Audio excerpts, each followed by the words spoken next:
आज का हमारा टॉपिक है numerical methods of simultaneous equations. Simultaneous equation से पहले हम देखते हैं एल्जेब्राइक इक्वेशंस। तो एल्जेब्राइक इक्वेशंस जो होते हैं वो सिंगल वेरिएबल के एल्जेब्राइक इक्वेशंस को सॉल्व करने के कुछ डायरेक्ट मेथड्स होते हैं जिसकी वैल्यूज़ है, जिसका सॉल्यूशन हम निकाल सकते हैं, राइट। बट अगर वो वैल्यूज़ वो डायरेक्ट मेथड्स, जैसे कि अगर हमने बोले कि वो मेथड्स जो होते हैं वो कौन कौन से होते हैं, क्रैमर्स रूल हो गया, सब्स्टिट्यूशन मेथड हो गया या मैट्रिक्स इन्वर्जन मेथड हो गया, ठीक। ये तीन मेथड्स जो है वो हमारे डायरेक्ट मेथड है। मींस एल्जेब्राइक इक्वेशंस या हम बोल सकते हैं सिंगल वेरिएबल वाले लीनियर इक्वेशंस को सॉल्व करने के लिए ये तीन मेथड्स यूज़ किए जाते हैं जो कि डायरेक्ट मेथड है, ठीक है।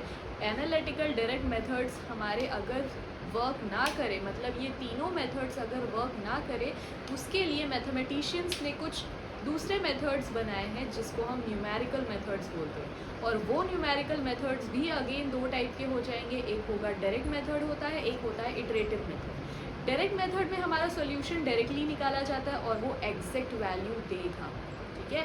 बट इटरेटिव मेथड जो होता है वो एक रिपीटिशन होता है। कोई भी स्टेप अगर हम सॉल्व कर रहे हैं या जो प्रोसेस हम कर रहे हैं वो प्रोसेस का रिपीटिशन होता है एज रिक्वायर्ड। जितना भी हमारे क्वेश्चन में रिक्वायर्ड होगा या जो भी हमारी कंडीशंस गिवन होगी उसके हिसाब से उसका रिपीटिशन कंटिन्यू किया जाता है।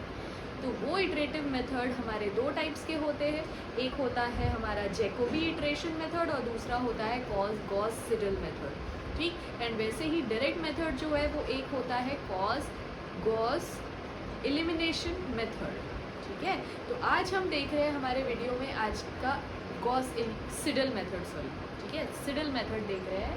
तो ये क्या होता है, इस मेथड में हम क्या करते हैं, एक्स की वैल्यूज़ निकालते जाते हैं। जैसे कि हमने देखो अभी मैंने बताई कि इटरेटिव मेथड जो होता है वो एक तरह का रिपीटिशन होता है, मतलब जो भी हम प्रोसेस स्टार्ट कर रहे हैं वो कंटिन्यू करते रहेंगे जब तक कि हमारे पास एक रिक्वायर्ड हमको कंडीशन या रिक्वायर्ड वैल्यू हमको ना मिल जाए, ठीक।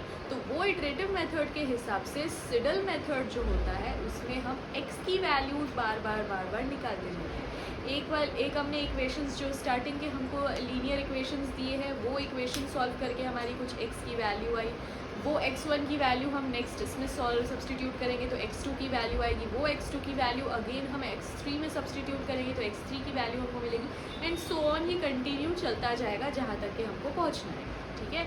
तो हमारे सिडल मेथड में x की वैल्यूज़ या हम बोल सकते हैं कि वेरिएबल्स की वैल्यू फाइंड आउट करके हम आगे कंटिन्यू करते हैं प्रोसेस को। अब देखो हम कोई एक एग्जाम्पल के तौर पे एक जनरल इक्वेशन लेके चलते हैं। अगर हमारे पास इक्वेशन जनरल दिया हुआ है a1x plus b1y plus c1z is equals to d1, a2x plus b2y plus c2z is equals to d2, a3x plus b3y plus c3z is equals to d3, जहाँ पे a1 b2 एंड c3 जो है वो not equals to 0 है। तीनों ही 0 के बराबर नहीं होंगे, तीनों मतलब a1 b2 एंड c3 ये डायगोनल वैल्यूज, ठीक है।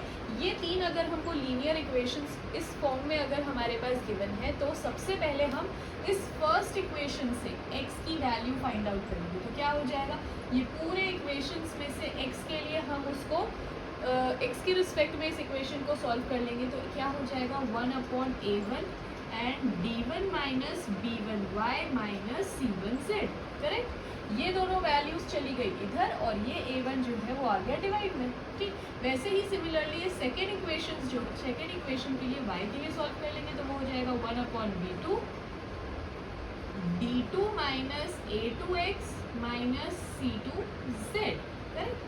एंड थर्ड इक्वेशन को हम सॉल्व करेंगे z के लिए तो 1/c3 d3 minus a3x minus b3y, ये आ गया हमारा x y z की वैल्यूज। तो अब ये x y z की जो भी वैल्यू आती है इसके बाद हमारा फर्स्ट इटरेशन सॉल्व किया जाता है। फर्स्ट इटरेशन में हम लिखते हैं x1 की वैल्यू, तो इस फर्स्ट इटरेशन में हम कैसे सॉल्व करते हैं, सबसे पहले तो इसको एक कांस्टेंट के बराबर, अगर ये इसको ब्रैकेट ओपन करें तो ये हो जाएगा k1 minus l1y minus m1z, ये कांस्टेंट दे रहे हैं हम इसको और इसको, ठीक है। तो ये हो जाएगा फिर k2 minus L2x minus m2z, वैसे ही ये हो गया k3 minus L3x minus m3y, ठीक है। तो ये आ गई हमारी कुछ कांस्टेंट्स की वैल्यू। अब जैसे कि मैंने बताई इसमें हम x की वैल्यूज़ निकालते जाते हैं, तो इसमें x1 की वैल्यू हमको निकालना है।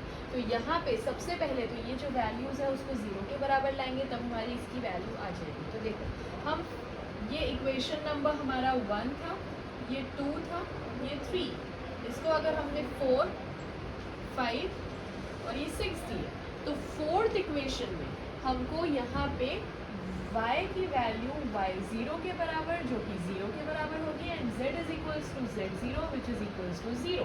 मतलब ये वाली दोनों वैल्यूज हो गई कैंसिल, तो बचा कौन सा, x1 is equals to k1। Means हमारी x1 की वैल्यू जो आ गई, जो नई वैल्यू x की नई वैल्यू जो है वो k1 के बराबर है, इसलिए हमने उसको x1 नाम दिया।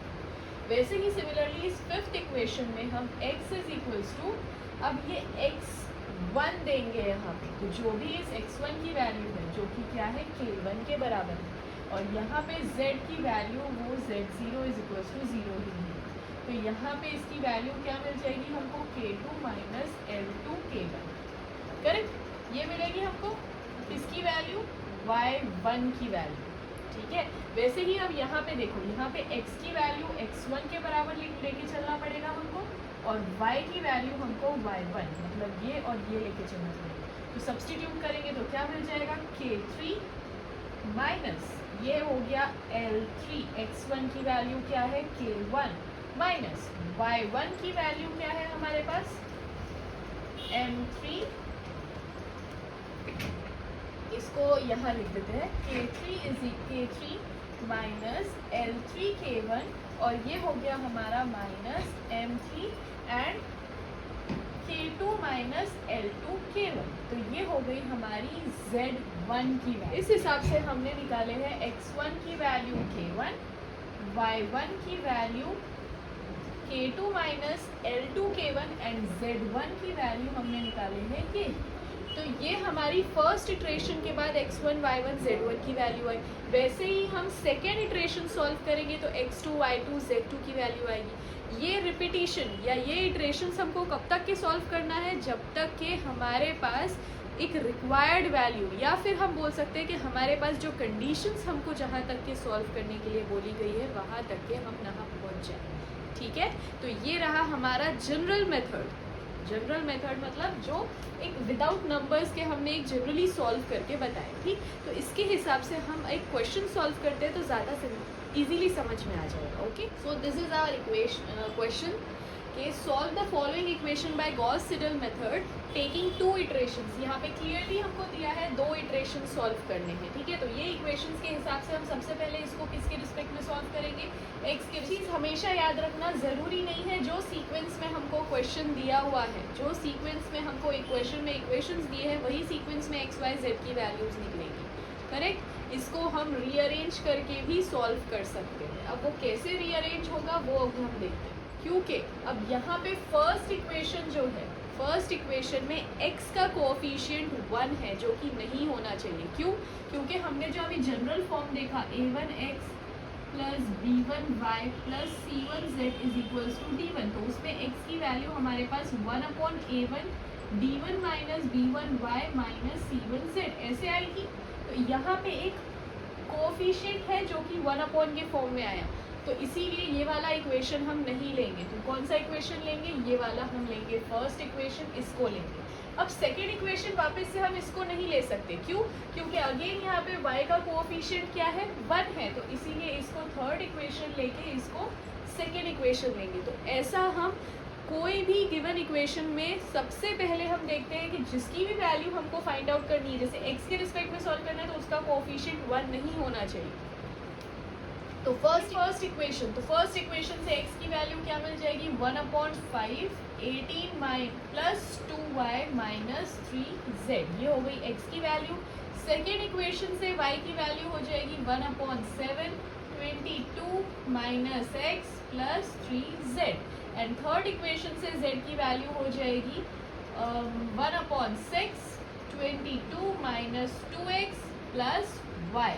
ठीक है, तो ये हो गया हमारा x, y, z की वैल्यूज।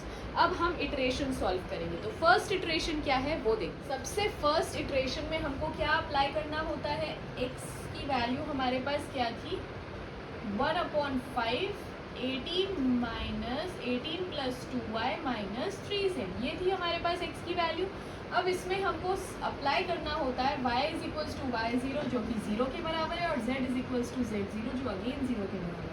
तो x की वैल्यू हमको क्या मिल जाएगी 1/5 इंटू 18, बिकॉज ये भी 0 हो गया, ये भी 0 हो गया, तो x1 की वैल्यू हमको ये मिल गई, जो कि एक कांस्टेंट क्या मिलेगी, कांस्टेंट क्या मिलेगा 3.6। तो ये आ गई हमारी x1 की वैल्यू। वैसे ही हम सेकेंड इक्वेशन जो हमारे पास था y का, वो क्या था 1/7 22 minus x plus 3z, right.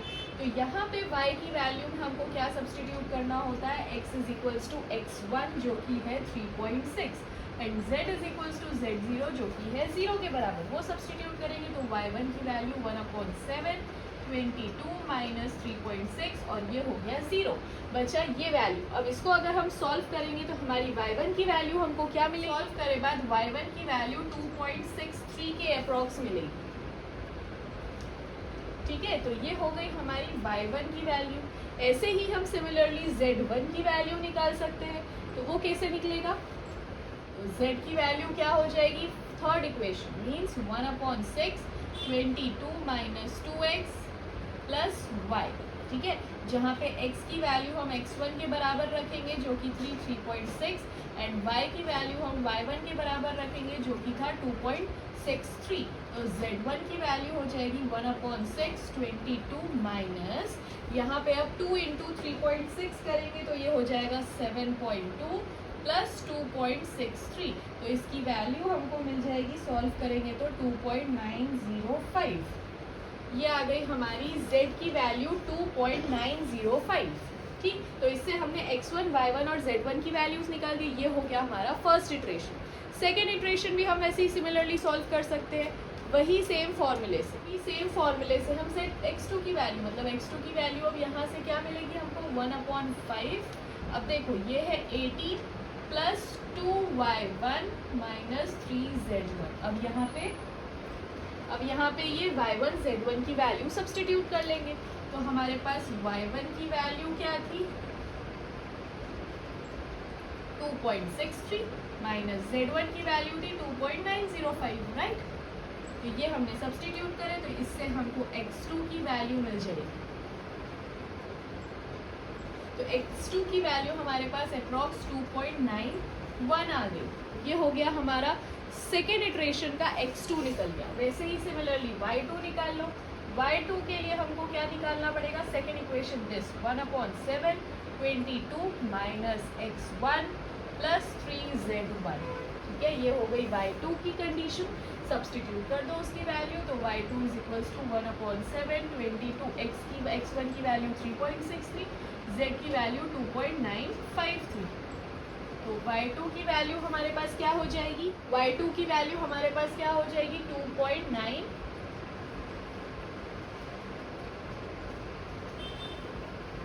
y2 की वैल्यू हमारे पास हो जाएगी 3.97। तो ये हो गया हमारा y2 की वैल्यू। नेक्स्ट है वैसे ही सिमिलरली हम z2 की वैल्यू भी निकाल सकते हैं।